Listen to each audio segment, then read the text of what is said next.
Selamat pagi anak-anak yang terkasih. Kita berjumpa kembali dalam pembelajaran tematik. Semoga anak-anak semua selalu sehat, rajin belajar, dan jangan lupa berdoa. Ya, kita hari ini akan masuk pada tema 1, subtema 2, pembelajaran ketiga. Siap anak-anak? Anak-anak yang terkasih, hari ini hal-hal yang akan kita pelajari yang pertama, kita akan belajar membuat peta Indonesia dengan informasi terkait kondisi alam yang ada di Indonesia. Ya, nanti akan ada video yang nanti kita saksikan bersama. Ternyata Indonesia itu sangat kaya dengan kekayaan alam. Yang kedua, kita akan membuat karangan berdasarkan ide pokok dan kalimat penjelasnya. Ya, belajar lagi membuat karangan yang ada ide pokok dan kalimat penjelasnya. Dan yang ketiga yang akan kita pelajari hari ini ialah membandingkan nilai-nilai yang terkandung pada tiap sila Pancasila. Jadi dalam Pancasila mulai dari sila pertama sampai sila kelima ada nilai-nilai yang terkandung di dalamnya.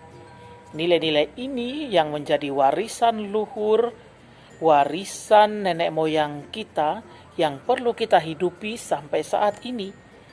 Sehingga Pancasila tetap dibumikan, tetap dihayati di bumi Nusantara Indonesia. Ya, mari kita belajar bersama. Yang berikut sikap yang kita kembangkan. Beberapa sikap yang akan kita kembangkan dalam pembelajaran hari ini seperti yang ada di samping. Anak-anak yang terkasih, dalam pembelajaran pertama ini kita mau mencoba melihat peta Indonesia dengan informasi terkait kondisi alam. Kita bisa lihat hasil bumi dan laut di Indonesia. Sangat melimpah, sangat beragam di setiap pulaunya. Misalnya di Pulau Jawa, hasil buminya itu ada perkebunan teh, yaitu menghasilkan teh, ada kopi, ada kelapa sawit itu di Kalimantan, ada pertambangan batu bara di Kalimantan, ada pertambangan emas di Papua, dan juga lautan dan hasil laut yang ada di Indonesia sangat melimpah, sangat kaya raya. Jadi seperti gambar di samping kita bisa melihat ada hasil bumi dan laut Indonesia. Coba anak-anak amati, lalu coba dituangkan di gambar di buku gambarmu, ya.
Anak-anak yang terkasih, tadi kita bisa melihat kekayaan alam, baik itu hasil bumi maupun hasil laut, melalui peta dan juga melalui video singkat yang anak-anak melihatnya.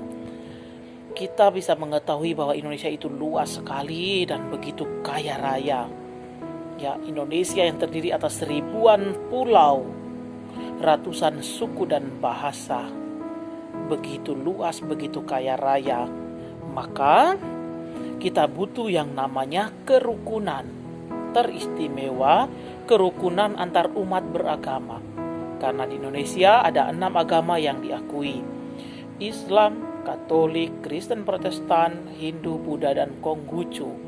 Maka kita membutuhkan yang namanya kerukunan untuk membingkai, untuk memperkuat, untuk mempersatukan seluruh insan Indonesia. Kita butuhkan yang namanya kerukunan antar umat beragama, sehingga tidak terjadi hal-hal yang tidak kita inginkan, perkelahian, pertengkaran antar umat beragama. Tapi kita mau kita hidup rukun, hidup damai satu dengan yang lain. Oke, dengan demikian anak-anak silakan membaca teks kerukunan antar umat beragama dalam bukumu. Setelah dibaca, silakan menjawab beberapa pertanyaan yang ada. Oke, silakan. Anak-anak yang terkasih, tadi kalian telah membaca kerukunan antar umat beragama. Sebuah paragraf tentang kerukunan antar umat beragama. Sekarang giliranmu untuk menuangkan idemu, imajinasimu, pengalamanmu dalam bentuk sebuah karangan narasi. Apa itu karangan narasi? Karangan narasi ialah karangan yang menceritakan sebuah peristiwa sesuai dengan kronologinya, atau sesuai dengan jalan ceritanya, sesuai dengan tahap-tahap secara berurutan.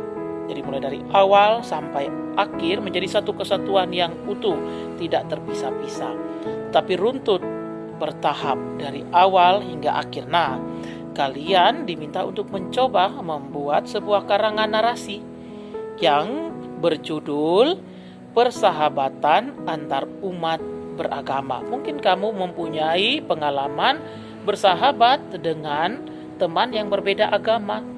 Apa saja yang mungkin kalian lakukan bersama, bagaimana saling menghormati ketika kalian akan menjalankan ajaran agama. Silakan bisa dituangkan dalam bentuk paragraf. Ingat, karangan itu terdiri atas beberapa paragraf, minimal 3 paragraf. Lalu, dalam setiap paragraf terdapat ide pokok yang menjadi inti dalam setiap paragraf. Satu paragraf memiliki satu ide pokok, satu kalimat utama, dan beberapa kalimat penjelas yang memperkuat ide pokok. Jadi kalimat penjelas itu tujuannya ialah memperkuat, mendukung ide pokok. Tidak berdiri sendiri, tetapi dia memperkuat ide pokok dan kalimat utama. Coba tuangkan idemu, tuangkan pengalamanmu dalam karangan atau paragraf narasi. Silakan.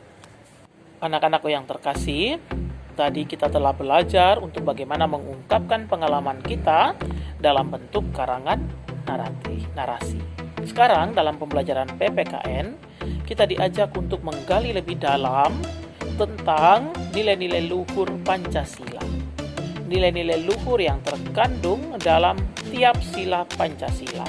Jadi mulai dari sila pertama, nilai luhur apa saja yang bisa kita gali, yang bisa kita terima, yang bisa kita ambil dari sila pertama sampai sila kelima.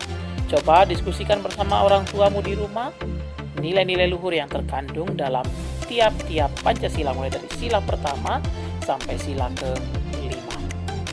Anak-anak yang terkasih, tadi kita coba menggali nilai-nilai luhur yang terkandung dalam tiap sila Pancasila. Sekarang coba kalian mengungkapkan pengalamanmu tentang perilaku yang tidak sesuai dengan nilai-nilai Pancasila dan perilaku yang seharusnya dilakukan yang sesuai dengan nilai-nilai Pancasila. Misalkan di sekolah, perilaku yang tidak sesuai misalkan ialah membuli teman, perilaku yang seharusnya dilakukan karena kita adalah insan Pancasila. Yang harus kita lakukan misalkan ialah mau bergaul dengan siapa saja, menerima teman, bergaul dengan mereka, mau berteman dengan siapa saja, misalkan itu.